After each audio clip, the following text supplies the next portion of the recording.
शहरातील प्रत्यक्ष लोकसंख्या गणनेचा दुसरा टप्पा 9 ते 28 फेब्रुवारी दरम्यान पूर्ण करण्यात येणार आहे। तसेच सर्व 14 क्षेत्रीय अधिकाऱ्यांची जनगणना अधिकारी म्हणून नियुक्ती करण्यात आली आहे, अशी माहिती महापालिका आयुक्त महेश जगडे यांनी दिली। महापालिकेतर्फे 1 मे ते 15 जून या काळात पहिला टप्पा पूर्ण करण्यात आला। महाराष्ट्रात जनगणनेचे काम 2 टप्प्यात होणार आहे। त्यासाठी 6000 प्रगणक व 1000 पर्यवेक्षकांची नियुक्ती करण्यात आली आहे। प्रत्येक कुटुंबाची माहिती भरण्यासाठी 29 विविध प्रश्न विचारण्यात आले आहेत। ही सर्व माहिती गोपनीय ठेवण्यात येणार आहे। मानसिक व शारीरिक अपंगत्वाची नोंदही यावेळी करण्यात येणार आहे।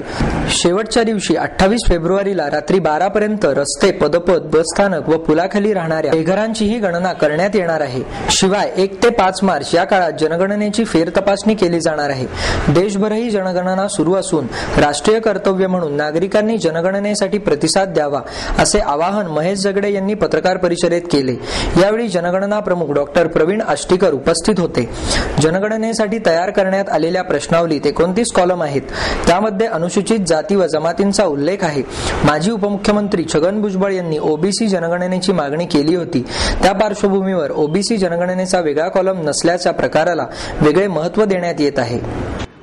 देशाच्या दृष्टीने दर 10 वर्षांनी होणाऱ्या जनगणनेचं महत्त्व विचारात घेऊन प्रत्येक नागरिकाने त्याचं स्वतःचं आणि त्याच्या कुटुंबाचे जनगणनेमध्ये समावेश व्हावा, या दृष्टीने त्यांनी प्रशासनाला सहकार्य करावं।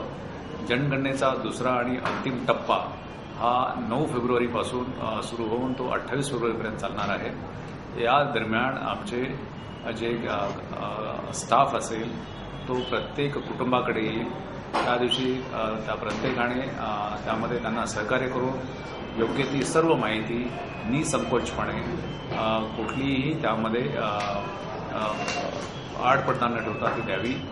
या माहितीचा कोणत्याही प्रकारचा इतर दृष्टीने वापर केला जाणार नाही, ती पूर्णपणे गोपनीय ठेवण्यात येईल आणि आपण तो स्वतः याच्यामध्ये सहभागी व्हावंच, शिवाय आपले नातेवाईक, आपले शेजारी आणि आपल्या सर्व माहितीतल्या लोकांना या योजनेबद्दल सांगावं आणि आपलं नाव या जनगणनेमध्ये येईल याचे आपण पाहावं, असं प्रशासनातर्फे आपणास आवाहन करण्यात येत आहे।